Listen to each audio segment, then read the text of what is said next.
Ram trucks, built to serve.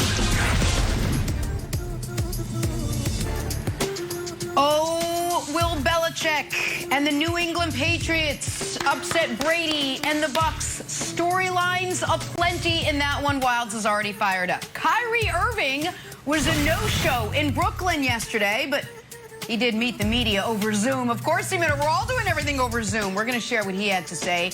And could the king, LeBron James, actually have been a gridiron great? Good Tuesday morning, everyone. Welcome to First Things First. Oh, we have a fantastic show. A little bit of this, a little bit of that. We got Nick, we got Broussard. Kevin Wilds is fired up for the game this weekend. It's a delightful topic. I will ask you, Nick, you buying Braun could have been a beast in the NFL? Oh, like while playing in the NBA, yes. If he was only an NFL player, probably the greatest ever. Like, it depends. Is he splitting time or is he full time? That's the difference between like all pro and all-time greatest. Mr. Hyperbolic himself. We'll get to that, but we got to kick things off in Dallas. Cowboys, Eagles, but really, guys, just Cowboys last night. Dallas put on quite a show for Dak, his first home game since that gruesome ankle injury last year. He was good, like really good. 238 yards, 3 touchdowns. Zeke, he was pretty good, had his best game of the season as well. 95 yards, 2 TDs. Boys get it done. They beat the Birds 41-21. How about that? Just to solidify the fun, Dallas's Twitter account, beat by Dallas. Little dig at Nick Sirianni's practice garb this week that said beat Dallas. Oh, I think we all remember that now. Division wins, always just a little bit sweeter. What do you think, Dak Prescott? Complete, from defense, offense, complimentary football, all the way around. Just from halftime, just the way to continue it, the way we communicate it.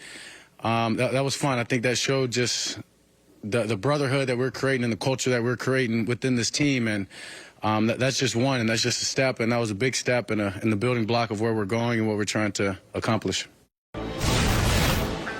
Oh, Teal Blazers. Broussard, is it starting to look like the Dallas Cowboys are legit contenders in the NFC after what you saw last night?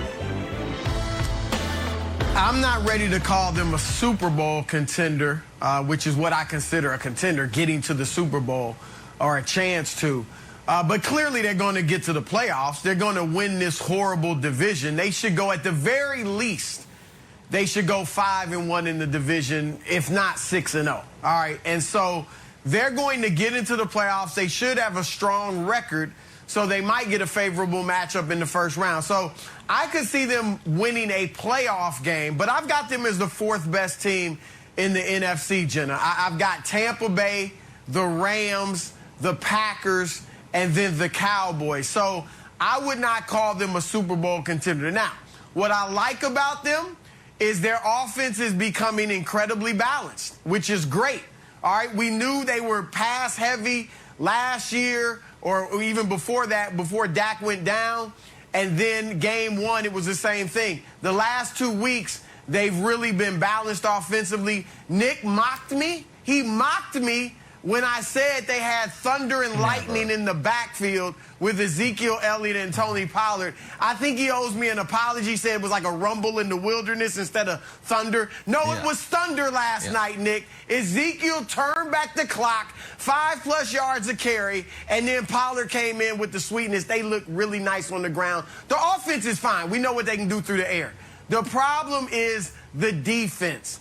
And their pass defense is bad. The defense has improved. You know, love Micah Parsons. Trayvon Diggs looks like he could be a Pro Bowler.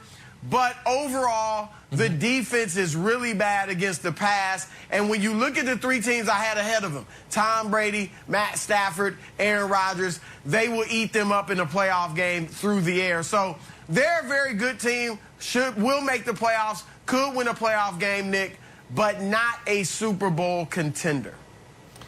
Well, and to be fair to the Cowboys, I thought the defense played excellent last night. The 21 points is a little misleading. One of those Eagles' touchdown was a fumble recovery in the end zone, and the other was in garbage time. So the Cowboys' defense really only gave up 1 touchdown of substance. And, by the way, the Cowboys defense does have reinforcements coming. DeMarcus Lawrence will be back. Keanu Neal will be back. And on the offensive end, La'el Collins, assuming he's not in any more bribery scandals, potentially at some point could be back. So, like, the Cowboys, Cowboys fans this morning, I think are feeling great.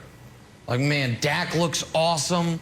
We just dog-walked the Eagles on national television. We still haven't yet played the Giants and Washington. To Broussard's point about some easy victories, could forget, win the division. Could we get the 1 seed? Could we have the easiest path to the Super Bowl?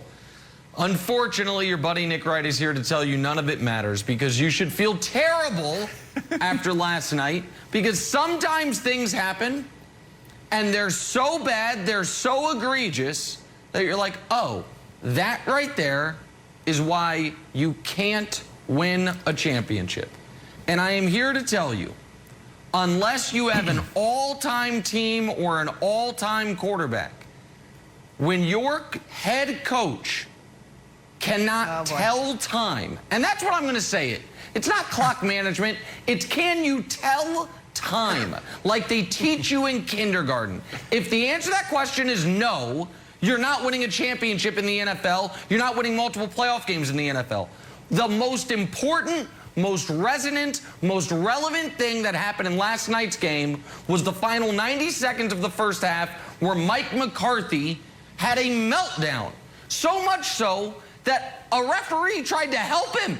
Referee went over to him like, hey, buddy, I'm just letting you know, I think you're supposed to call timeout here. Like, you sure you don't want to call timeout? I'm walking over here to let you know, like, I'm not really supposed to do this, but this is embarrassing.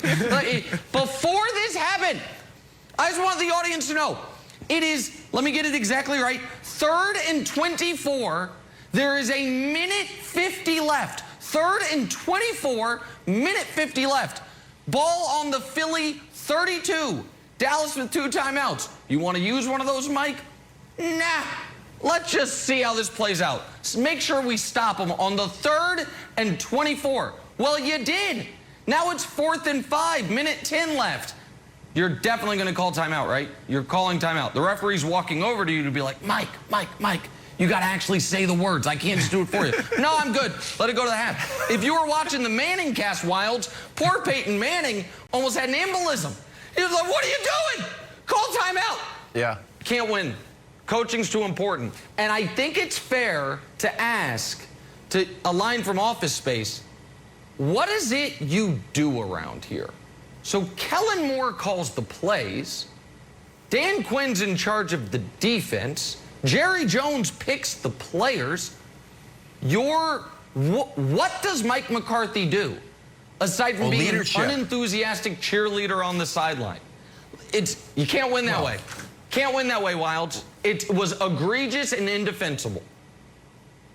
Okay, so he provides leadership. If the Cowboys go on a losing streak, he breaks out his Gallagher sledgehammer and fires everybody up, I guess. That's what we heard from last year. I think you're 100% right on Mike McCarthy. Broussard, I think there is an easy solution, and it's not necessarily hire Nick Wright, although it's in the same vein. He needs to just hire somebody. Jerry Jones needs to hire somebody to manage this. And it's like, I know like Nick is making a little bit of a hyperbolic point, let's say, but this is an issue and it can cost you a game. And Mike McCarthy's track record is so bizarre when it comes to clock management. There's a 2018 study that says he wasted the most timeouts.